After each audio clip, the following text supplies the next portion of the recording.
Hi guys, good morning and welcome back to my channel. तो कैसे हैं आप सब? आई होप आप सब बढ़िया होंगे, स्वस्थ होंगे, मज़े में होंगे और हम सब भी मज़े में हैं। और यहाँ पे बच्चों का स्कूल स्टार्ट हो गया है, छुट्टियाँ ख़त्म हो गई है तो फिर से लग पड़े हैं हम अपनी अपनी ड्यूटी पे। तो मैं यहाँ पे मिष्का की चोटियाँ बनाने लगी हूँ। छुट्टियों के बाद शायद आज मैं पहली बार उसकी 2 चोटियाँ कर रही हूँ। करीब 1 महीने जैसा हो गया होगा। उसे भी थोड़ा अजीब लग रहा था कि फिर से 2 चोटी। हर्ष यहाँ पे खेल रहा है। देखते हैं मिष्का क्या कर रही है। क्या कर रहे हो बेटा? रीडिंग। रीडिंग। अच्छा, कौन सा सब्जेक्ट है? मैथ्स का। कल हमने किया वही। अच्छा, पढ़ो पढ़ो। हर्ष, मिष्का के बाल वाल बना के मैं आ गई थी यहाँ पे किचन में बच्चों का लंच बॉक्स पैक करने के लिए। तो मिष्का मेरे पीछे आ गई थी क्योंकि कल वो स्कूल नहीं गई थी, तो वहाँ पे उसको ये चिट्ठी वगैरह ले जाना था कि लिख दो कि किस वजह से मैं स्कूल नहीं गई थी। हम लोग गए थे ना परसों बुआ जी के यहाँ लंच पे, तो उसकी तबीयत थोड़ी ख़राब हो गई थी। ट्रैवलिंग सिकनेस की वजह से पूरे रास्ते उसे 4-5 बार उल्टियाँ हुई थी, तो पेट में दर्द भी था। तो मैंने बोला उसे, कोई नहीं, चलो एक दिन और सही रेस्ट कर लो घर पे, उसके बाद चले जाना। तो यहाँ पे मैं उनकी टीचर को ये लिख के दे रही थी कि इस वजह से नहीं आई थी। और वो थोड़ा ना घबरा जाती है ये टीचर डांटेगी, मारेगी, ये सब। मैं उसे समझाती हूँ कि नहीं, अभी तो छुट्टियाँ ख़त्म हुई है। कितने ही बच्चे हैं जो अभी तक नहीं आते होंगे, मंडे से सब रेगुलर हो जाएंगे। हर्ष ने भी बोला उसकी क्लास में भी कितने लड़के थे, लड़कियाँ थे, वो नहीं आए थे। पर बच्चों का ना क्या होता है कि डर की वजह से ना वो थोड़ा ऐसा सोचते हैं कि चलो मम्मा लिख के दे देगी तो टीचर को यकीन हो जाएगा। वरना कुछ बच्चे झूठ बोलते हैं या गलतियाँ करते हैं, तो जो बच्चे झूठ नहीं बोलते हैं उनका भी यकीन नहीं किया जाता है। आजकल स्कूल में ये सब ज़्यादा ही चलता रहता है, तो प्रूफ की ज़रूरत पड़ती है। तो मैंने सोचा कोई बात नहीं, उसे मेंटली सेटिस्फेक्शन मिल जाएगा तो लिख के दे देती हूँ, इसमें कुछ बुराई तो है नहीं। तो इससे वो खुश भी हो गई थी कि चलो ठीक है, अब तो टीचर है, वो यकीन कर लेगी। इसके बाद फिर से लग गई थी मैं अपने कामकाज में, जो बच्चों का लंच बॉक्स वगैरह पैक करना था इसलिए। और आज बच्चों के लंच बॉक्स में जा रहा है थेपला और सॉस और लहसुन की चटनी।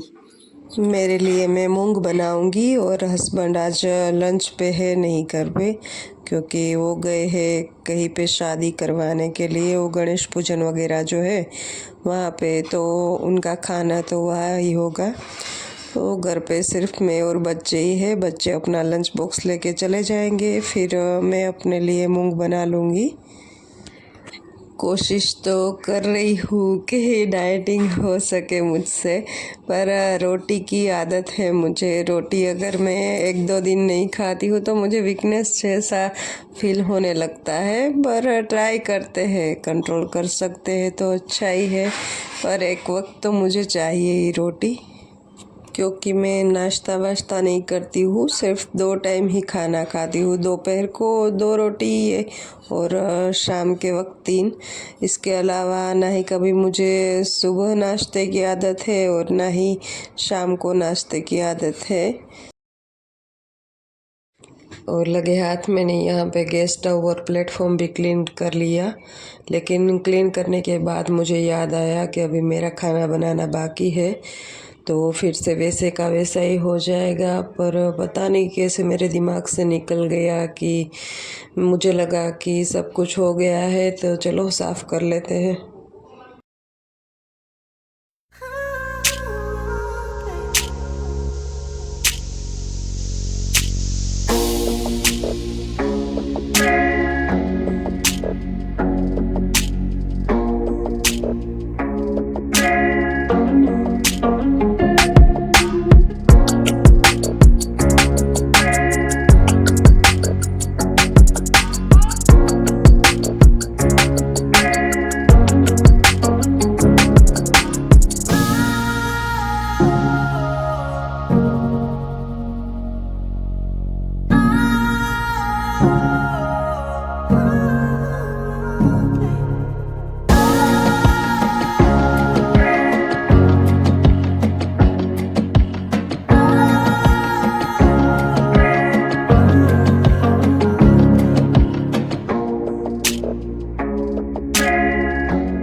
पे आ गई हूँ फिर से मैं अपने लिए मूंग की सब्ज़ी बनाने के लिए। तो यहाँ पे कुकर में लूँगी, 1 चम्मच के करीब मैंने तेल लिया हुआ है। उसके साथ इसमें डालूँगी राई, जीरा, हींग, फिर ये कट किए हुए टमाटर है वो, उसके साथ ही जाएगा मूंग। फिर पानी डाल के ना इसमें जो भी रूटीन मसाले हैं, हल्दी, मिर्ची, धनिया और नमक, इसके अलावा कुछ नहीं डालूँगी। लहसुन सिर्फ थोड़ा सा डालूँगी। फिर इसको एकदम से ना गल जाएंगे मूंग, तब तक मैं पका लूँगी, क्योंकि मुझे यहाँ इसकी ग्रेवी जैसा ही बनाना है। जैसे थिक होता है ना मूंग, वैसा वाला जो राइस के साथ ही हम कभी कभार खाते हैं, उस तरीके से। वो सूखी सब्ज़ी नहीं चाहिए मुझे इसकी।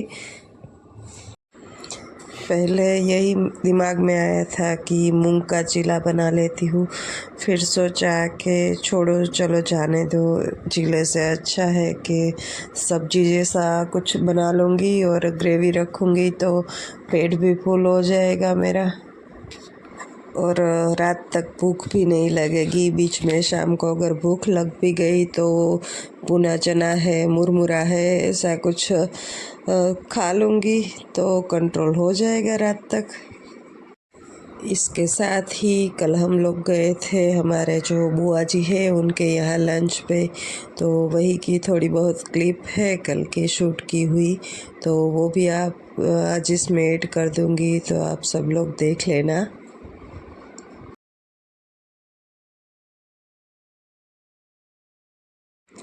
और आजकल मैं जब भी अहमदाबाद की सड़कों पर निकलती हूँ तो भीड़ मुझे कम ही नज़र आती है।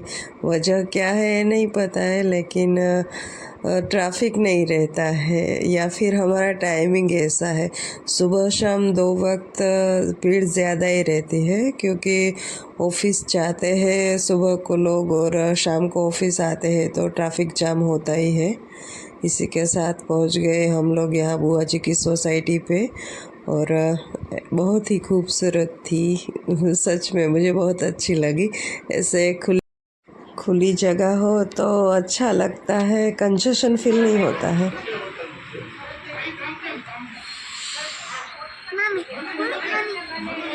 मामी हाँ, अरे आम एमने आम राखो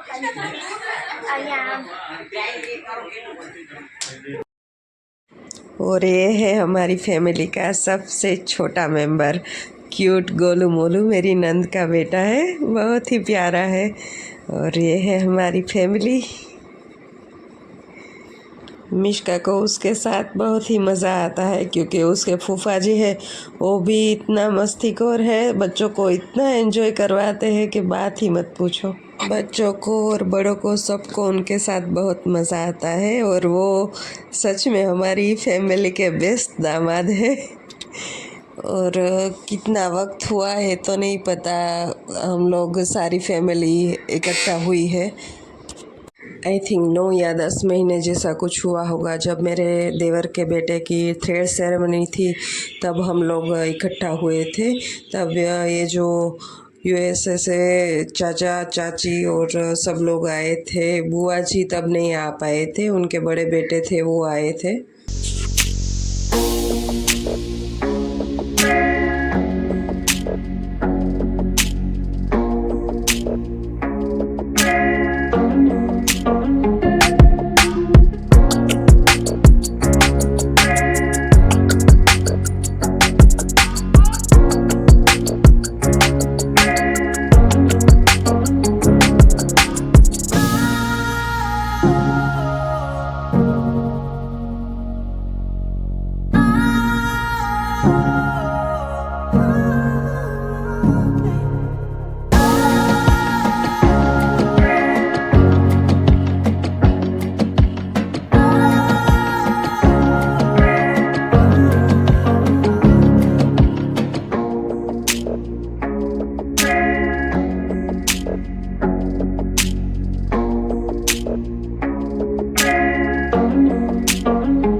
खाना खाने के बाद हम सब लोग निकल पड़े थे जंगल में घूमने के लिए।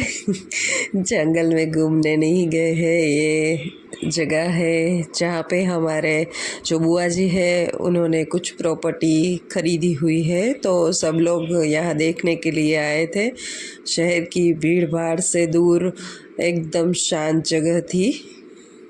मुझे ऐसी जगह पर रहना बहुत ही अच्छा लगता है क्योंकि कुछ शोर शराबा कुछ नहीं होता है, बस अपनी मस्ती में अपनी दुनिया में ही हम लोग एंजॉय करते हैं। और ये अभी डेवलप नहीं हुआ है, तो फिर ऐसा ही जंगल जैसा ही दिख रहा था। पंछी थे, मोर भी थे और चारों ओर जो पंछियों की आवाज़ आती है वैसी ही आवाज़ आ रही थी। और ये है उनका क्लब हाउस जो बहुत ही खूबसूरत था। वहाँ पे वो लोग कुछ भी पार्टी, फंक्शन, मैरिज, रिसेप्शन या कुछ भी सेलिब्रेशन हो उन लोगों का, वो कर सकते हैं वहाँ पे। सच में बहुत ही अच्छा लोकेशन था, मुझे तो बहुत ही पसंद आया। इसी के साथ अगर आपको ये वीडियो अच्छा लगा हो तो वीडियो को लाइक, शेयर और सब्सक्राइब ज़रूर कीजिएगा। बाय।